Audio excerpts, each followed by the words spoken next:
Cada día, más y más personas en el mundo sufren de algún tipo de trastorno de ansiedad que se manifiesta de diferentes maneras y afecta profundamente su bienestar. El origen de estos trastornos en muchas ocasiones puede rastrearse a las heridas de infancia, un tema que abordé en el episodio 72 junto a Ani Ferro. Las heridas de la infancia son traumas que experimentamos cuando somos niños. Estos traumas pueden ser tanto reales o percibidos como reales por el niño, lo que hace que su impacto emocional sea igualmente profundo. Como bien dice Gabor Maté, el trauma no es lo que te sucede, sino lo que sucede dentro de ti como resultado de lo que te sucede. En otras palabras, el trauma no es solo el evento en sí mismo, sino cómo lo interiorizamos, cómo lo percibimos y cómo nos afecta en nuestra forma de vivir y relacionarnos con el mundo. Para muchas personas, el dolor del trauma lleva a buscar formas de evasión, a menudo a través de adicciones como el alcohol, el sexo, las drogas, la bulimia, las compras compulsivas, el deporte excesivo o incluso la ansiedad misma. Estas adicciones son intentos de llenar un vacío profundo, de cubrir el dolor, pero lo que realmente hacen es desconectarnos aún más de nuestra esencia. Según Gabor Maté, todo ser humano tiene un yo auténtico, una verdadera esencia que a menudo queda oculta bajo las capas del trauma.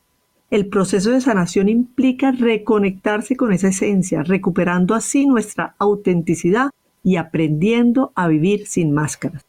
En este episodio invité a contar su historia a Alejandra María Rangel, una mujer que ha vivido en carne propia el impacto de las heridas de la infancia.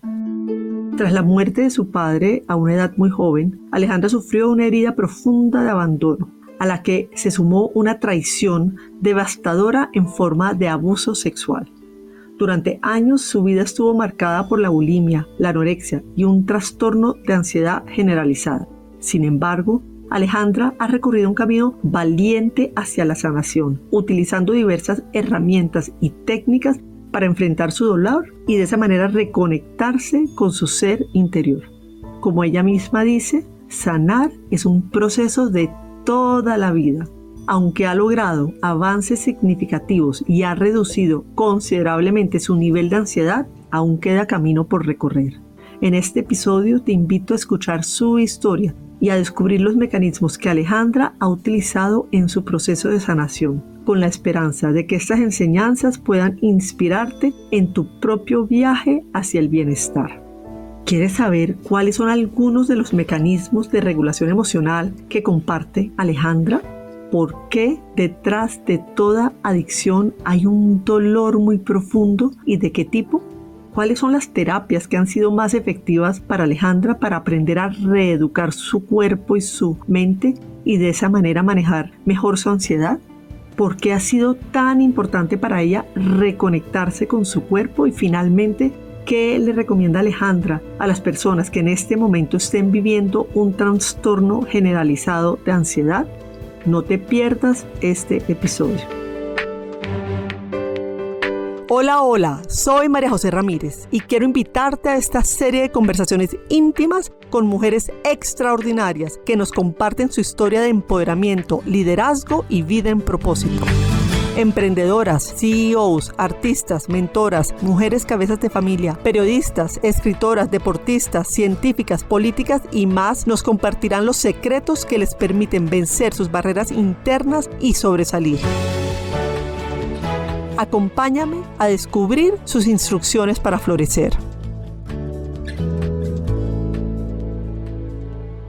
Mi invitada a este episodio es Alejandra María Rangel, quien nos va a compartir sus instrucciones para sanar un trastorno de ansiedad.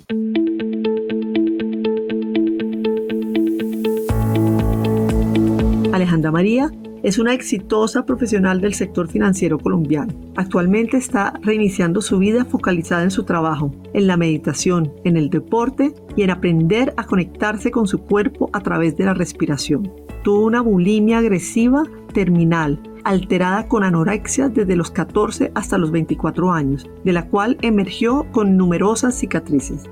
el nacimiento de sus hijos marcó el inicio de unos procesos de recuperación profunda, aunque en medio de múltiples diagnósticos, entre otros, un trastorno generalizado de ansiedad. Sus hijos han sido sus maestros del amor incondicional, gracias a los cuales ha intentado trascender sus comportamientos autodestructivos, siendo uno de sus principales objetivos durante la crianza la construcción de herramientas de regulación emocional. El cuerpo ha sido el portal de su viaje de sanación, por lo cual ha enfocado gran parte de sus esfuerzos en ayudarlos a construir mecanismos de autorregulación enfocados en la conexión con su cuerpo. Estudió economía en la Universidad de los Andes, le apasiona su trabajo, la macroeconomía y los mercados de capitales. Ama hacer yoga, trotar, meditar y pasar tiempo con sus hijos en la naturaleza. Es mamá de Ignacio y Felipe.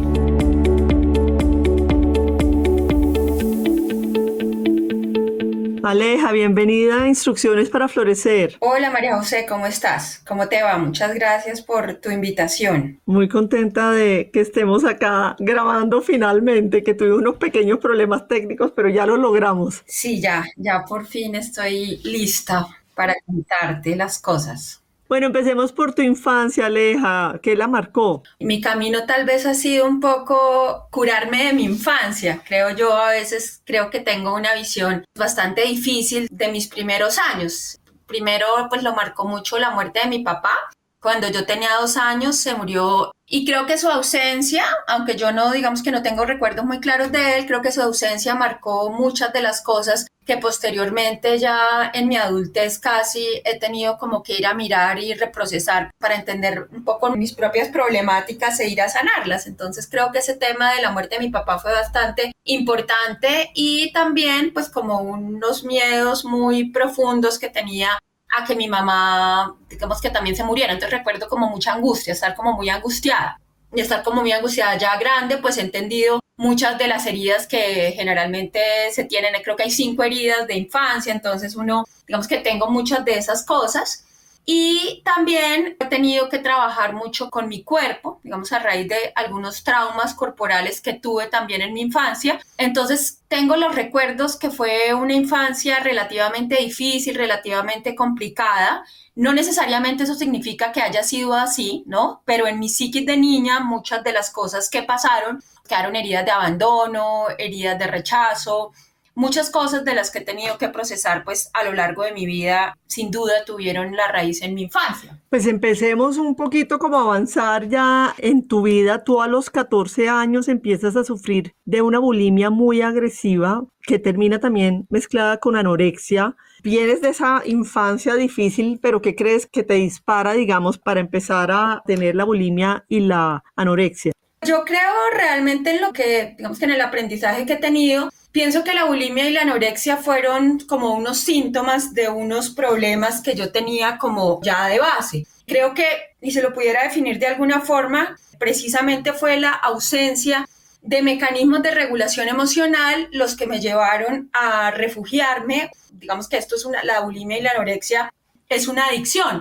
Creo que esa falta de, no sé, de soporte, de contención, de tener formas de autorregularme en mi infancia fueron los que desembocaron pues finalmente en una bulimia. Pues tenía como mucha ansiedad, tuve un episodio o unos episodios de abuso sexual, digamos que marcaron, digamos que me traumatizaron un poco físicamente. Y esas condiciones de ansiedad extrema un poco que como en el sistema nervioso, se llama así, el sistema nervioso simpático, que es el como de la amenaza, de hecho está pues como muy estudiado en los temas de trauma, cuando pasan cosas como muy fuertes que uno realmente no puede gestionar, no sabe gestionar y obviamente pues cuando uno está niño y uno está chiquito, pues uno no sabe autogestionar esas cosas y si no tienes un poco el apoyo adecuado, pues quedan como muchas marcas. Y finalmente creo que esa incapacidad de tener mecanismos de regulación emocional fue lo que derivó en la bulimia y en la anorexia tan agresiva que tuve desde los 14 hasta los 24 años. Aleja, una pregunta. ¿Ese no tener límites con la comida también se reflejaba en otros aspectos de tu vida? Claro, pues porque finalmente, digamos que la comida, pues es obviamente algo, creo que es como de las peores adicciones porque, digamos que si tú eres alcohólico, pues tú tienes que dejar de tomar trago y ya, no puedes tomar, o si consumes algún tipo de sustancia, pues no tomas o no consumes y ya. Con la comida era diferente, entonces ahí tienes que encontrar cómo graduar eso, ¿no? Porque finalmente tú no puedes dejar de comer. Es una adicción bien complicada y eso se refleja en mucho de las cosas que tal vez me pasaron después. Incluso te pongo ejemplo, que digamos que lo obvio es no tener límites, digamos, no sé, como con las cosas no saludables, entonces, no sé, con el alcohol o con la fiesta, pero eso son cosas que son evidentemente no saludables, pero también en otras como, por ejemplo, el deporte. Entonces, también en esos mecanismos compensatorios uno puede encontrar formas que en apariencia son saludables, pero que terminan siendo excesivas precisamente por esa ausencia de límites. Entonces, pues te pongo un ejemplo. Yo en una época no, porque a mí me encanta trotar y lo sigo haciendo y pues hago medias maratones y es uno de los aspectos más, digamos, que más me apasionan en este momento. Pero en una época lo hacía, digamos que compulsivamente, tanto que tenía fracturas por estrés, por ejemplo. O sea, me iba a trotar 20 kilómetros, al otro día trotaba 27, al otro día 32 y finalmente terminaba pues rompiéndome cosas trotando. Con la maternidad, ¿no? Exageradísima, como con una angustia, que no le fuera a pasar nada a los niños, con la lactancia es exageradísima, ¿no? Incluso con el trabajo. Ahí también se puede, digamos que son como herramientas que en algún punto pueden ser herramientas de desconexión o anestesias, para decirlo de alguna forma, ¿no? Pero esas son como una incapacidad de autorregularse. Entonces, en eso me ha tocado trabajar mucho, incluso en las cosas que pueden ser saludables. Hagamos acá como un alto minutico porque estás como avanzando bastante. Cuando estabas con la bulimia y la anorexia, o sea, ¿cuál fue como ese momento de quiebre que te das cuenta que estás como por una senda que no es la adecuada y que te hace reaccionar para empezar el camino de sanación? Todo eso es como muy inconsciente, ¿no? Realmente pues yo estaba muy chiquita cuando me enfermé, no tenía como mucha, pues en Bucaramanga en el año 94, o sea, era muy raro la bulimia, eso como que nadie sabía qué era lo que pasaba. A mí se me ocurrió un día, pues por muchas cosas que me pasaron en ese momento y como te mencionaba, por la ausencia de mecanismos de regulación emocional, mi desesperación, mi ansiedad me llevaron, digamos que por ese camino. No era algo consciente, pero sin embargo sí tuve varios momentos durante mi enfermedad que me llevaron finalmente a querer recuperarme. Primero, a los 15 años, digamos, estaba muy flaca, estaba pesando 38 kilos, me iba a morir, el sodio, el potasio, el cloro, digamos que todo el mundo desesperado, pues yo me desmayaba en el colegio, en fin, digamos que todo como el drama. Y un día tuve un sueño con mi papá que me llevaba comida. Y pues yo nunca en la vida, desde que se murió, o sea, nunca me había soñado con él, entonces fue una cosa que en ese momento como que disparó algo de conciencia en mí, como el impulso de sanarme, pero esa no fue, digamos que mi fondo, por decirlo de alguna forma. Desde el punto de vista de las adicciones, pues se habla mucho como de los fondos, ¿no? Cuando los adictos tocan fondo, entonces ahí es que se recuperan. Ese no fue mi fondo, ahí pasaron muchos años, ahí empecé como a manejarlo, pero a esconderlo. Entonces ese esconderlo no significaba que me estuviera recuperando, significaba que ya no estaba en el camino a morirme, ¿sí? Ya no estaba a matarme y aprendí a convivir un poco con esa adicción, lo cual hizo mi vida absolutamente miserable, porque vivir con una bulimia tan agresiva como yo tenía, o sea, era una bulimia, no era como la niña que de vez en cuando, no, era una bulimia súper agresiva todos los días, a toda hora, en el colegio, en la universidad, o sea, yo solamente pensaba en eso y tenía adicionalmente como todos los mecanismos compensatorios. Ya más grande, en un fondo, el 30 de enero del año 2003, me quería morir porque llevaba muchos años tratando de salir, vivía aquí en Bogotá, estaba estudiando economía, pero tenía una vida terrible por este sufrimiento, ¿no? Por mi incapacidad de no poder dejar de vomitar y de hacerme daño. Entonces, un 30 de enero, que era el aniversario de la muerte de mi papá, pues realmente yo le dije, porfa, o sea, ayuda, en serio, o sea, me quiero morir, realmente ayúdame. Si no puedo salir de la bulimia, me quiero morir. Y ahí, o sea, pues esto fue, digamos que preparando la entrevista me acordé un poco de esto y realmente ese fue como un punto muy importante. Ahí conocí al papá de mis hijos, a mi primer esposo. Pero esto fue como al otro día, o sea, apareció este hombre súper saludable, súper nutritivo, súper equilibrado emocionalmente, con una familia divina, que me cuidaron, digamos, muchísimo, porque yo vivía aquí sola en Bogotá, pues yo soy de Bucaramanga.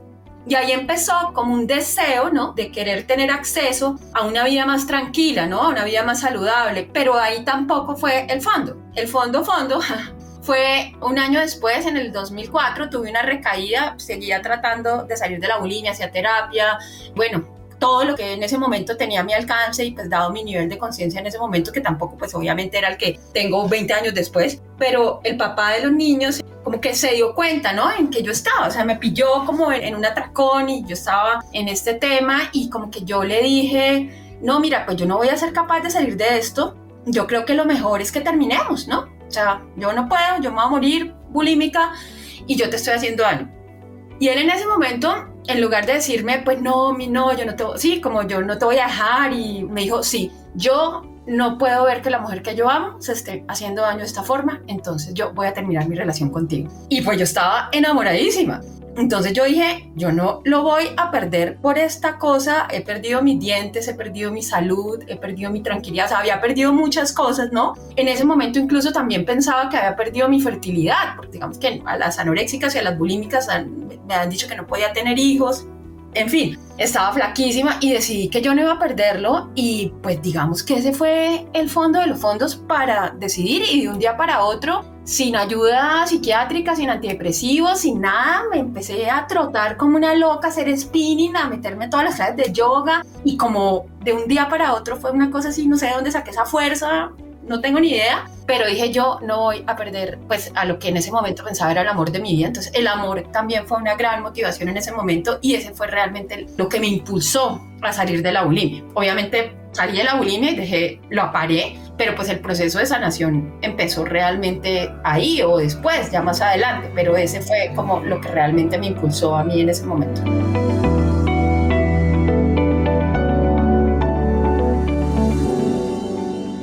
Yo quiero rescatar algo que tú de alguna manera pasaste como por encima, y es lo bonito que tu papá ha estado ahí, ¿no? Que aunque él murió cuando tú eras muy joven, pues ese sueño que tuviste de que te llevaba comida y que fue en el aniversario de él, en el que le dices, por favor, pues yo necesito salir adelante de esto, pues al día siguiente aparece el papá de tus hijos, me parece muy lindo, y de alguna manera el amor de tu papá ha estado ahí, y también como por el amor de esta persona que estabas tú, el papá de tus hijos, también empiezas a luchar por tu vida.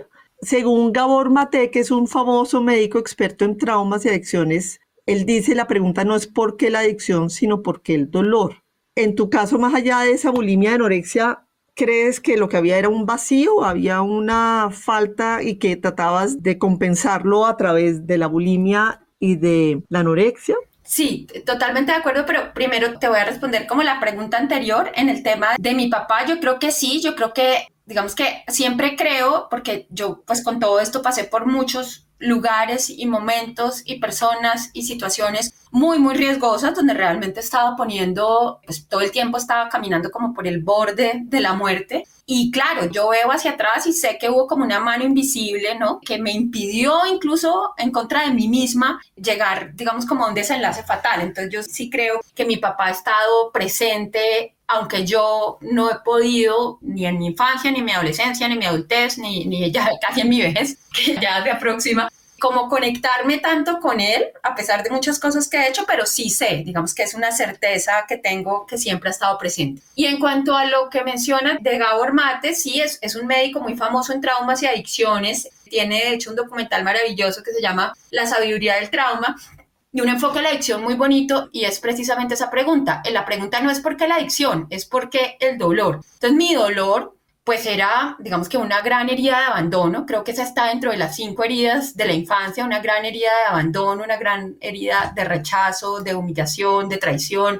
Ese abandono, como te decía al comienzo, marcó muchas cosas. Entonces después mi mamá tenía que conseguirse 3 trabajos, yo tenía 2 años, mi hermano tenía 1 año, la situación económica era súper difícil, entonces ya tenía 3 trabajos. Y para mí eso quedó también grabado como un abandono, ¿no? Porque pues se había ido mi papá y mi mamá, que no trabajaba, que estaba todo el tiempo conmigo, le tocó conseguirse 3 trabajos. Entonces yo por la noche casi ni la veía. Entonces eso para mí fue como un doble abandono, ¿no? Fue el de mi papá, después el de mi mamá. Mis abuelos, pues era como un entorno muy religioso, de pecado, como de castigo. Ellos rezaban. Yo tengo, digamos que, recuerdos un poco pues, de la religión y de la religión católica, dogmática, castigadora, que para mí es como pues es como muy oscuro, ¿no? Entonces, yo crecí un poco como en ese ambiente, con estos dolores, y también, pues digamos que presenciando un poco, tal vez es lo que recuerdo, como relaciones muy complicadas, codependientes, adictivas, autodestructivas, no necesariamente de mi mamá, pero sí muy cercanas. Entonces yo tengo como esas imágenes. Entonces había como muchos dolores y después tuve este episodio que realmente en su momento y a lo largo de todas mis búsquedas y todas mis terapias y todas mis constelaciones, bueno, todo lo que he hecho psiquiátrico, psicológico para poder entender mi bulimia y entender mi ansiedad, pero pues el tema del abuso sexual fue una cosa muy importante en mi vida que yo desestimé durante 40 años, ¿sí me entiendes? O sea, esto es muy reciente. Entonces creo que ahí, como dice Gabor Mate y como dice un libro súper, digamos que para mí ha sido maravilloso, que se llama Waking the Tiger, Healing Trauma, que habla de que cuando tú tienes un evento muy fuerte, emocionalmente muy fuerte, que te marca, ¿no? Que te marca, cuando tú no te puedes defender, o sea, tú tienes como 3 maneras los humanos, mecanismo de lucha o huida o te quedas congelado. Y se ha visto que esos seres humanos en los cuales te quedas congelado y no puedes gestionar el trauma es como una energía que se queda como atrapada en el sistema nervioso y la mente como que lo bloquea mucho, entonces no puedes recurrir a lo que naturalmente hacen los animales para gestionar su estrés, ¿no? Los animales no están traumatizados, son los seres humanos los que quedamos traumatizados a partir de eventos que nos marcan emocionalmente y que no podemos gestionar. Entonces creo que esa incapacidad después también de hablar de eso, de tratarlo, yo no hablaba de eso, pues me dejó como muy bloqueada y muy bloqueada no solamente a nivel mental, sino bloqueada físicamente. El diafragma congelado, prácticamente queda uno como en un estado de totalmente el sistema nervioso simpático, ¿no? No puedes exhalar, es como, entonces la respiración es superficial y eso genera daños reales en tu cuerpo físico, ¿no? Tu sistema nervioso está completamente acostumbrado, creces con adrenalina, cortisol, estrés y estás acostumbrado totalmente a vivir en emociones de supervivencia y si no tienes los mecanismos para poder gestionarlo, para poder regularlo, para poder hablarlo, para poder descomprimirlo, pues terminas enfermándote. Incluso Gabor Mate habla no solamente de la adicción como una enfermedad psicológica, sino también habla también de cómo podemos autoagredirnos, ¿no? De las enfermedades ya físicas, no sé, el cáncer, las enfermedades autoinmunes, cuando no tenemos los mecanismos adecuados de regular el estrés. Óyeme, Aleja, tú has hecho un recorrido muy largo de terapias en esa búsqueda de sanarte, que eso lo encuentro una cosa maravillosa, decir, no me voy a quedar acá sintiendo, digamos, ese abandono, esa tristeza, esa angustia, esa bulimia, sino que has empezado a recorrer un camino de muchas terapias. Cuéntanos un poquito cuáles han sido algunas de esas terapias que has hecho y que te han servido. O sea, si tú hoy en día echas para atrás y dices, ok, las 2 o 3 que tú dices, mira, esto realmente me ha apoyado en mi camino de sanación, ¿cuál dirías que son? Como ha sido un camino tan largo, digamos que el lugar en el que estoy en este momento es como una suma de todo, realmente. Pero por mi trauma corporal, digamos que ha sido muy útil entenderlo desde lo intelectual y desde la mente. Entonces, pues he hecho psicoanálisis y todas las cosas, pero para mí la puerta real ha sido el trabajo con el cuerpo. Ha sido, digamos que los temas corporales y en los años recientes, esa sensación de que sí tenía un trauma corporal, de que sí tenía algunos bloqueos, de que realmente tenía unos patrones de respiración irregulares que me impedían conectarme con mi cuerpo, pues creo que ha sido más las herramientas somáticas las que realmente a mí me han disparado un proceso de sanación real. Yo empecé en el año 2013, tenía unos episodios de ansiedad súper fuerte, como te digo, o sea, después de la bulimia y eso empecé y tenía mucha ansiedad, también muchos problemas pues digestivos, porque pues tenía bulimia, entonces eso de gastritis y esofagitis y reflujo, digamos que muchos temas también somáticos muy hartos, muy incómodos, que me exacerbaban la ansiedad. Y en el 2013 empecé a trabajar con un terapeuta cognitivo-conductual que me enseñó un poco a manejar cómo eran mis ataques de pánico, pero todo siempre ha sido, y realmente mi puerta fue entrar a través del cuerpo.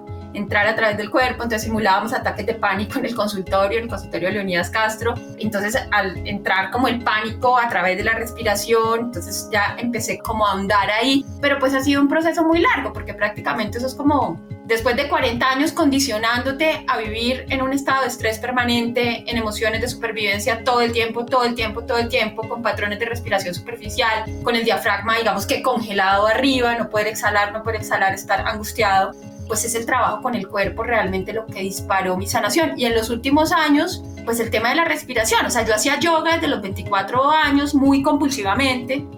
Cuando estaba embarazada de Ignacio me iba a 3 clases de yoga, o sea, perseguía al profesor de yoga por todos lados y como que no lo lograba, pero ya en los últimos años, ya con más conocimiento de lo que podía estarme ocurriendo, que tenía como esa energía atrapada en mi sistema nervioso, que estaba generando como esa... Entonces empecé en el trabajo de descomprimir mi trauma, y para eso tenía un poco que acceder a mi inconsciente y hacer pues, respiraciones un poco más intensas. Entonces también he hecho cosas en los últimos años de respiración holotrópica, de respiración Wim Hof, psilocibina, digamos que también microdosis de psilocibina, un poco para entrar a indagar en mi inconsciente, y eso pues ha abierto realmente el camino, pero siempre ha sido, al menos en mi experiencia, el trabajo corporal. El tema a través del cuerpo ha sido mi puerta real hacia poder descomprimir mis traumas, entenderlos y trascenderlos.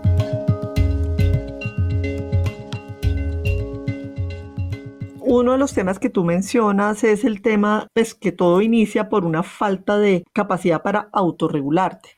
¿Tú dirías que ya hoy en día tienes más esa capacidad de autorregularte y llega un momento de estrés, de angustia, y cómo te autorregulas? Completamente. Si cuando estaba chiquita no tenía mecanismos de regulación emocional y no sabía qué hacer y terminé enfermándome y autoagrediéndome y teniendo comportamientos autodestructivos, creo que en este momento pues digamos que tengo toda una vida de herramientas, y realmente mis herramientas, pues creo que cada uno encuentra sus herramientas, ¿no? Y es lo que yo les digo a mis hijos, o sea, lo importante es cómo vas a autorregularte cuando estás en un momento de estrés, de ansiedad, de frustración, de rabia, de ira, cómo te vas a autorregular. Entonces cada uno encuentra sus herramientas. Mi hijo mayor toca guitarra, bueno, pues obviamente también tiene como muchos de los elementos de conexión con el cuerpo que yo pues he intentado pues como infundirles, pero pues él tiene sus propios mecanismos de regulación emocional. Mi hijo chiquito tiene sus propios mecanismos de regulación emocional, a veces medita, a veces respira, darse un baño, lo que sea, y yo obviamente pues tengo todo mi arsenal, y para mí pues es la respiración consciente, la respiración coherente. Tengo 85.200 meditaciones de todo tipo, 85.200 ejercicios de respiración, tengo apps de Oxygen Advantage, hago cursos de respiración, también de inmersión en hielo, pero pues en el día a día pues es la respiración, es que la respiración es la única manera para mí, pues ha sido mi camino, entonces por eso hablo como con tanta propiedad del asunto. ¿Por qué no me haces acá, en este instante, 2 segunditos, un ejercicio de alguna respiración? Simulemos, entras y ¿qué te dices a ti mismo? ¿Cómo empiezas a respirar? Hagamos 2 minuticos un ejercicio de respiración. Bueno, pues hay un ejercicio que es muy fácil. Generalmente los ejercicios que son para tranquilizar el sistema nervioso y para pasar, pues, digamos, del sistema nervioso simpático al parasimpático, que es el de la relajación, generalmente uno se concentra en inhalar, por ejemplo, inhalar en 4 y exhalar en 6. Generalmente la exhalación tiene que ser más larga que la inhalación, y eso automáticamente empieza a bajar, digamos que lo que quieres es bajar tu ritmo respiratorio, y con eso logras bajar tu ritmo cardíaco. Esas respiraciones enfocadas en hacer exhalaciones más largas para mí son súper potentes. Y otro que es como la respiración coherente, que es inhalar en 6, exhalar en 6, y eso hacerlo durante 5 minutos. Pero pues hay muchísimas, ¿no? Digamos que esas son como las dos que yo más uso cuando tengo como algún evento de ansiedad, que necesito centrarme, que necesito estar tranquila, que voy a dar una charla. Generalmente son esas 2 herramientas las que uso. Y cuando ya son cosas como muy, digamos, como muy fuertes, ¿no? En los cuales realmente la cabeza no para, pues tengo herramientas más potentes. Herramientas más potentes que realmente, por ejemplo, las apneas, o sea, aguantar la respiración un poco, hacer que suba el CO2 en tu sangre.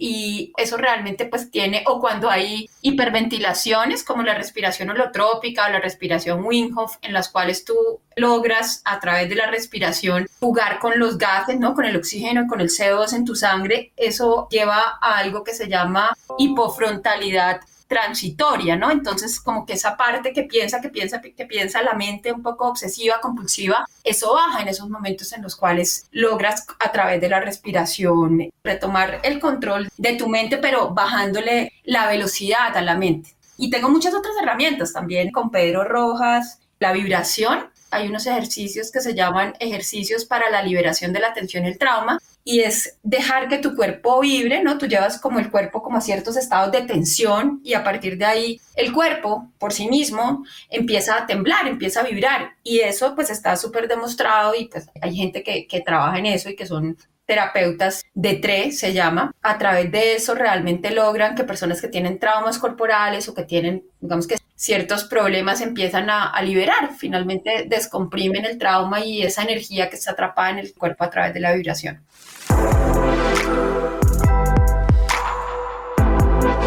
El proceso de sanación siento yo que es pasar de la mente a sentirlo, a sentir que ha sanado y entendiendo que es un camino. Cada uno de nosotros tiene nuestros propios traumas y dificultades, y en mi proceso personal siento que ha sido un camino de pasar de la teoría a sentirlo y a realmente sentirse en paz y tranquilo. ¿Qué tanto sientes tú que has transitado ese camino de la teoría al sentimiento?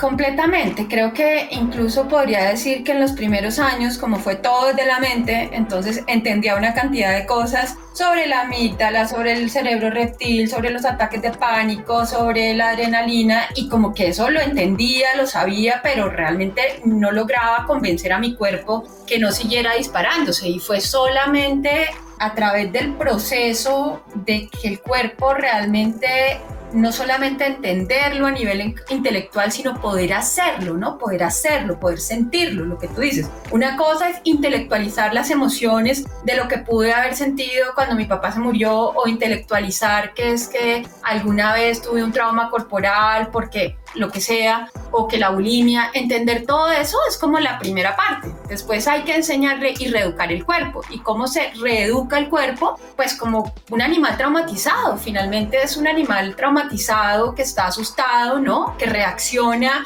que tiene una cantidad de alarmas internas que se disparan sin saber, ¿no? Un poco como un caballo desbocado. Entonces, llevar al cuerpo a un estado de calma, pues ese ha sido mi gran aprendizaje durante los últimos años, y por eso, después de hacer todo tipo de terapias un poco desde la mente, psicoanálisis, psicología, bueno, todas las cosas que ya un poco tal vez más místicas o espirituales, o las constelaciones familiares, o el trauma intergeneracional y todos estos temas, ha sido llevarlo al cuerpo lo que realmente ha sido pues lo más útil para mí, y donde he empezado a encontrar realmente estados de calma, de serenidad, y eso lo he logrado pues a través de la vibración, a través de la respiración, a través de las inmersiones en hielo, y fundamentalmente a través de la meditación, ¿no? Porque es donde realmente uno puede tener acceso a esa sabiduría que existe más allá de la mente, que para mí pues es la verdadera sabiduría. O sea, la mente sirve para muchas cosas, pero la sabiduría viene de otro lugar, viene de un lugar más profundo, cuando te conectas con tu corazón y cuando desde adentro realmente puedes habitar esa tierra sagrada que es tu cuerpo, y puedes conectarte realmente con tu parte animal. Digamos que para mí ha sido un poco eso, conectarme con mi esencia animal, con la parte mamífera, con el maestro interno que todos tenemos, que sí sabe cómo te puedes autogestionar. Pues es una cosa de muchos años, ¿no? O sea, en mi caso, pues décadas, precisamente porque empecé desde un lugar desde un lugar en teoría, pues como en desventaja frente a otros mamíferos que no tenían esas condiciones, pero pues eso fue un poco el trabajo que mi alma escogió. No sé por qué, ¿no? No sé por qué, que siempre se pregunta uno por qué, y pasa uno ya de tratar de no preguntarse esas cosas a entender un poco el para qué. Entonces sí estoy como en unos años bisagra, por decirlo de alguna forma, en los cuales estoy recogiendo un poco los frutos de ese trabajo y pasando un poco al para qué.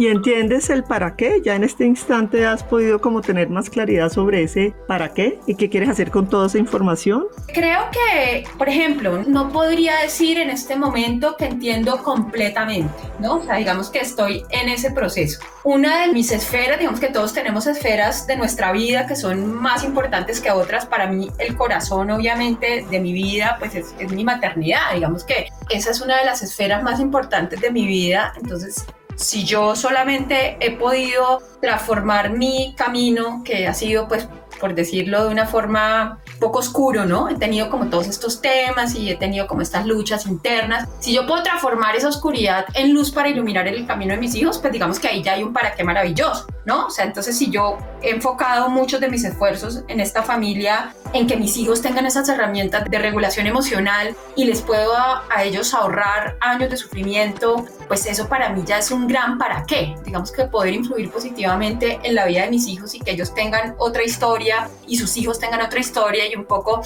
pues tú sabes que el tema del trauma, eso es intergeneracional, ¿no? Entonces llega alguien en una familia que está dispuesto a sentir todo ese dolor de una historia de trauma y está dispuesto a sentirlo. Generalmente es como la oveja negra de la familia, ¿no? Está dispuesto a sentirlo y a pasar por ahí para poder transmutarlo. Entonces, si eso va a cambiar un poco el destino hacia adelante de mis hijos o de mis nietos, o bueno, en fin, eso está muy lejos, pues ahí yo ya veo un para qué. Y a partir de ahí, de lograr un poco reconectarme con mi cuerpo y pues reconectarme a través de mi corazón con mi alma, que es lo que uno pierde cuando tiene un trauma o cuando le pasan ciertas cosas, lo que pasa es que se desconecta uno de uno mismo. Entonces, en ese proceso de sintonización es en el que estoy, en sintonizándome realmente. Ya me recuperé, ya recuperé mi cuerpo, ya recuperé mi conexión conmigo, ya recuperé mi conexión con mi corazón y ahora pues desde ahí ya empieza como un nuevo camino, no sé, voy a cumplir 45,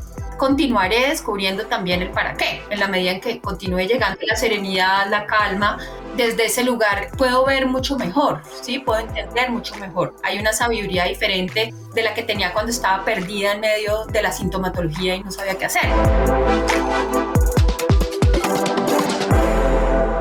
Ahí has hablado un tema que es muy bonito y es el de reconectarse con uno mismo. Y yo puedo decir que mi proceso también y en el que estoy en la búsqueda es cómo lograr reconectarme más conmigo misma, con mi autenticidad, con lo que de verdad a mí me gusta. ¿Qué podrías decir que te ha ayudado en ese camino de reconectarte contigo misma? Para mí todos los esfuerzos y lo que realmente ha dado frutos ha sido poder reconectarme con mi cuerpo.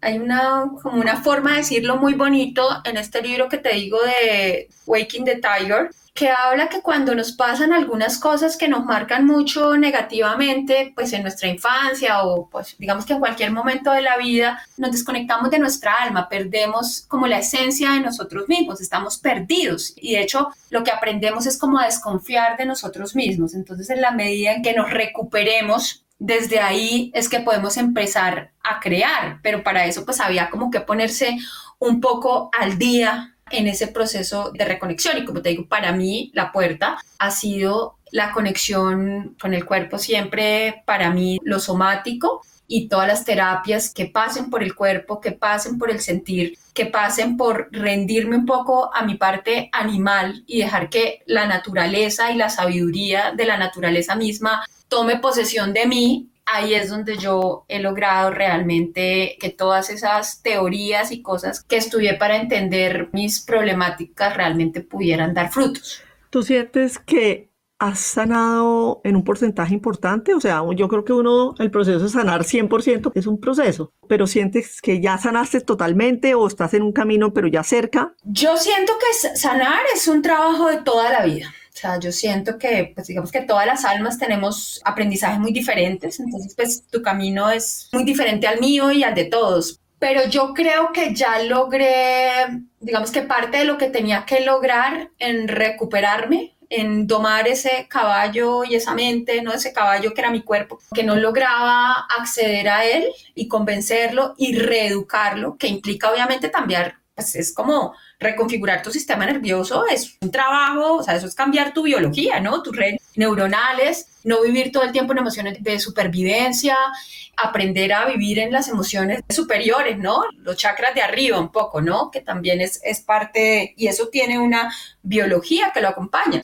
Pero yo creo que sí, o sea, he entendido y creo que he sanado mucho. Después de los 40, estos últimos 4 años, ha sido recuperarme a mí, recuperar mi cuerpo, recuperar mi alma, recuperar mi mente y tener todas las herramientas para poder transitar cualquier cosa. Cualquier cosa es cualquier cosa. Entonces, creo que sí, creo que gran parte de mi sanación ya podría decir que estoy cosechando los frutos. Yo creo que sí, pero no significa que no haya todavía muchas cosas en las que yo quiera profundizar, pero ya es desde otro lugar. Ya es desde un lugar, no desde la desesperación, ¿no? Desde el afán, desde la compulsión de entender y que se me quiten los síntomas, aunque sí, digamos que sí he tenido una mejora sustancial en muchas de las cosas que me atormentaban, pero son más exploraciones desde un lugar de curiosidad, de querer profundizar y no desde la desesperación. Entonces sí creo que gran parte de mi sanación con las cosas que he hecho ya se ha dado.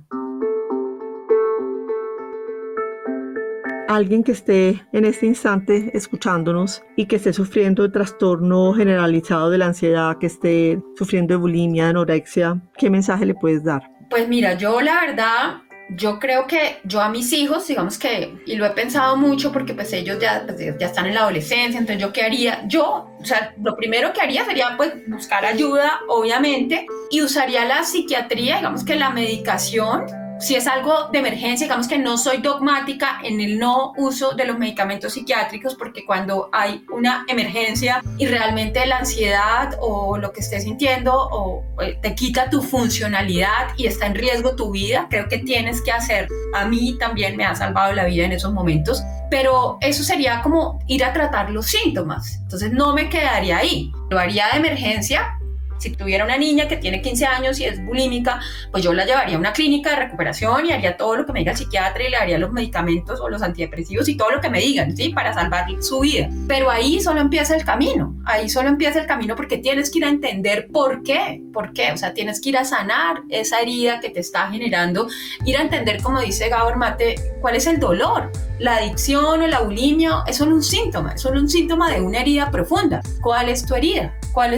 Y cuáles son los mecanismos inadecuados que aprendiste para que te estés anestesiando con la comida? Porque sí, es mucho más profundo. Entonces, si yo fuera mamá, y lo he pensado muchas veces, tendría como todo el acompañamiento médico, psiquiátrico, pero me enfocaría también paralelamente o posteriormente en un proceso de sanación real, de ir a entender realmente cuál es el dolor de ese niño o de esa niña. Ahorita le hablaste un poco más como a la mamá, al papá, al responsable, pero a la persona en sí, que está en este momento viendo lo oscuro, que no ve una salida, ¿qué palabras les puedes dar para darle fortaleza para salir adelante? Primero, buscar ayuda. Siempre se puede salir, Necesitas mucha fuerza, claramente, para salir de esos lugares, y necesitas mucha ayuda. Yo buscaría ayuda, obviamente ayuda psicológica, primero que todo, y pues también ahí creo que a veces, desafortunadamente, no todos los sistemas y el sistema en general no está diseñado para que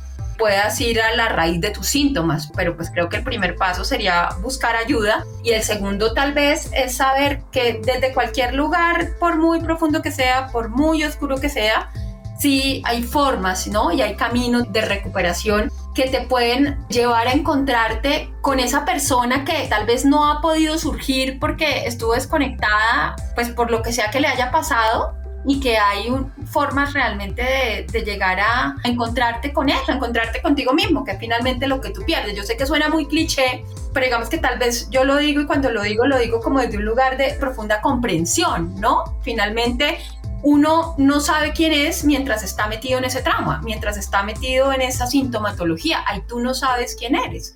Solamente cuando puedes trascender eso, puedes descubrir quién eres tú más allá de esa historia, quién eres tú más allá de tus síntomas, quién eres tú más allá de tus trastornos o de todo lo que te dijeron o de todo lo que pasó. ¿Quién eres tú? Y ese ser, pues, digamos que, como dice Rumi, o sea, la necesidad de conocer tu propia alma, esa, digamos, que puede oscurecer o te hace conectarte desde un lugar, digamos que más sagrado, de conocer quién eres tú realmente detrás de tu historia. ¿Dónde crees tú que sacaste la fuerza? O sea, ya hablamos de que tu papá ha estado ahí, que te apoyó, que se te apareció en sueños y después te mandó al papá de tus hijos, que te dio un impulso inicial, pero ¿dónde crees tú que encontraste dentro de ti la fuerza para transitar todo este camino? La verdad no lo sé, solo sé que soy muy fuerte, digamos que soy como una sobreviviente, ¿no? O sea, nunca me di por vencida, y en los momentos en los que me di por vencida, inconscientemente también busqué de dónde agarrarme para sobrevivir.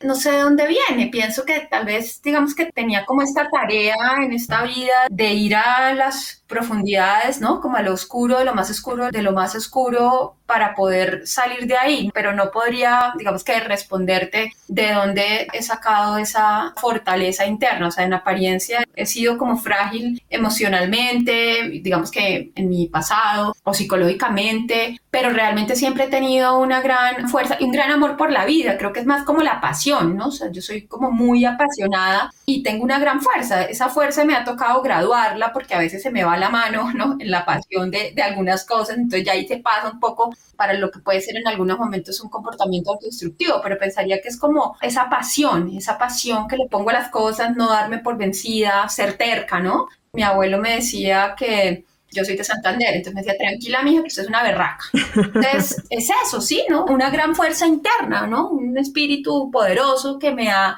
sacado de los brazos de la muerte en muchos momentos.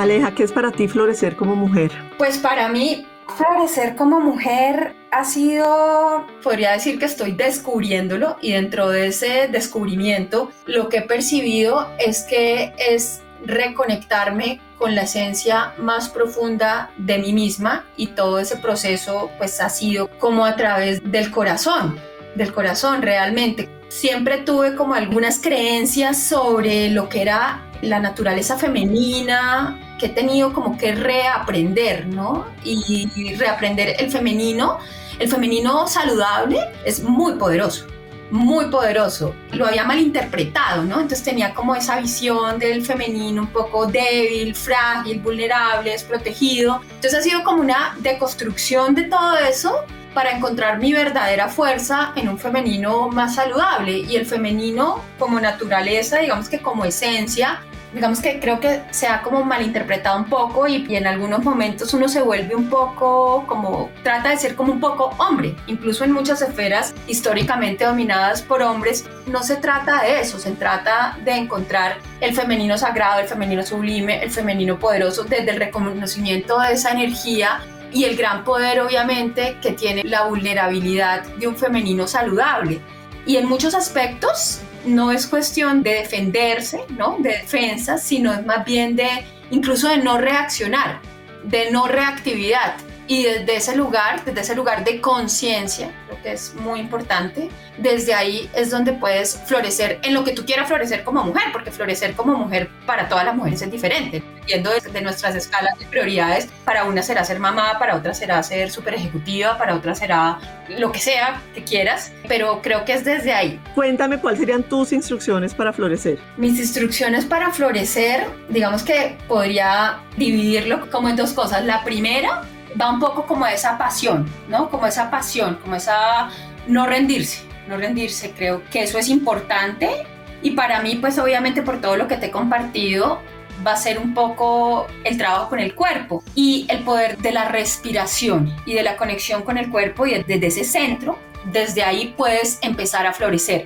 Y también la capacidad de desaprender.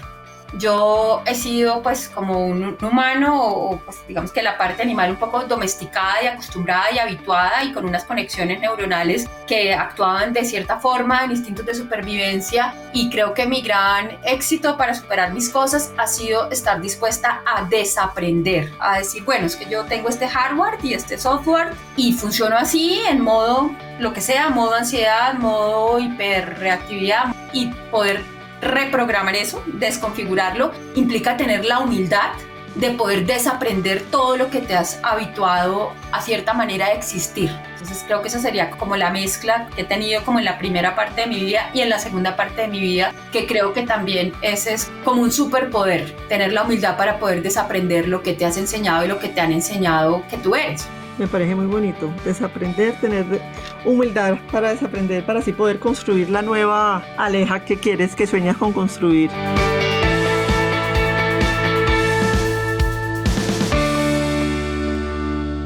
Óyeme, Aleja, ¿qué legado quisieras dejar al morir? ¿Qué legado quisiera dejar al morir? Pues digamos que, como te decía al comienzo, con mis hijos, o sea, sí, mi gran legado para ellos, y pues ya digamos que también estoy viendo un poco los frutos, es que ellos puedan tener sus mecanismos de regulación emocional para que puedan atravesar, pues digamos que la vida tiene dolor, ¿no? La vida tiene dolor, eso no lo podemos cambiar, pero no necesariamente tiene sufrimiento si podemos transitarlo de una forma en la que puedan ellos mismos resignificar el estrés. Y para mí, pues obviamente por mi camino y por mi aprendizaje, si mis hijos pueden tener esos mecanismos de regulación emocional y especialmente enfocados en la conexión con su cuerpo, pues digamos que ese ya sería como un gran legado que espero haberles podido dejar a través de mi ejemplo. ¿Hay algo que no te haya preguntado que te gustaría compartir?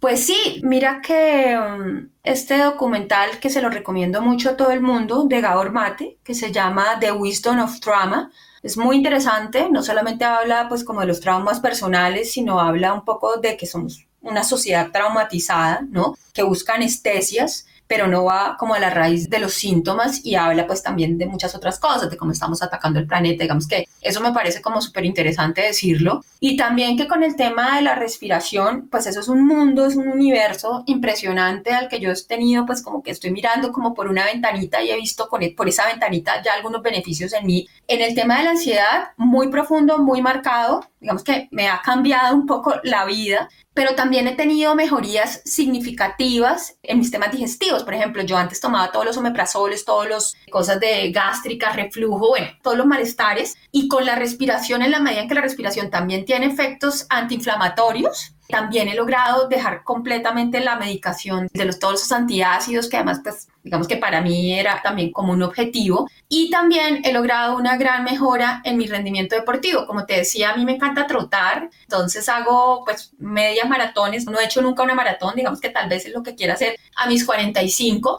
pero también en eso he tenido unos cambios muy importantes en mi rendimiento deportivo con los temas de respiración. Ha sido realmente una herramienta maravillosa. Aleja, para alguien que quiera contactarse contigo, ¿cómo podría hacerlo? Mi correo es como Alejita, pero con O, alojita80, mi año de nacimiento, alojita80@yahoo.es.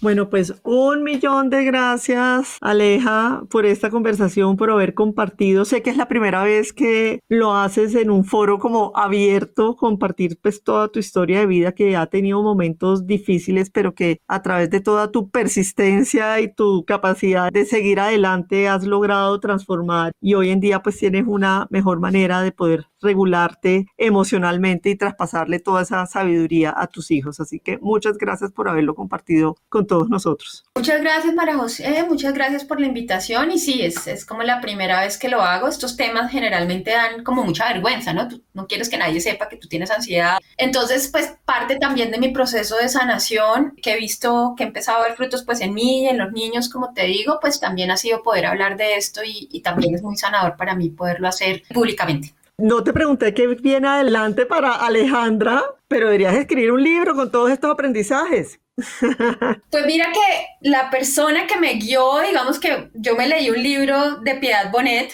que se llama Lo que no tiene nombre, me imagino que lo conoces, sí. Es sobre la historia de su hijo. Yo me sentí súper identificada con Daniel y yo conocí a Piedad.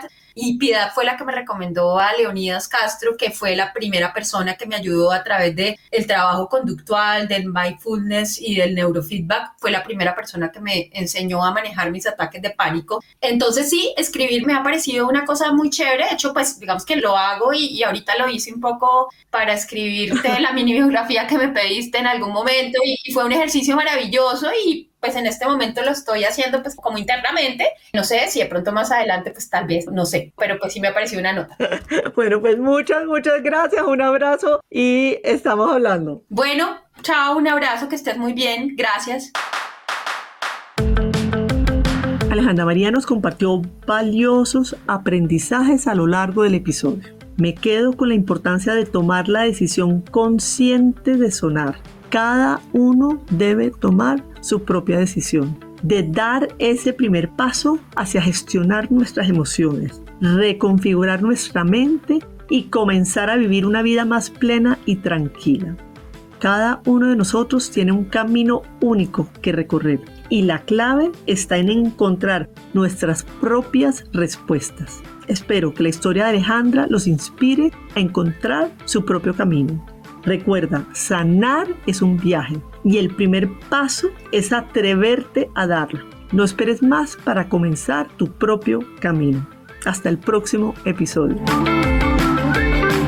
Si te gustó este episodio y crees que pueda ser valioso para un amigo o conocido, te invito a que lo compartas con él o ella y a que me sigas en tu proveedor de podcast preferido.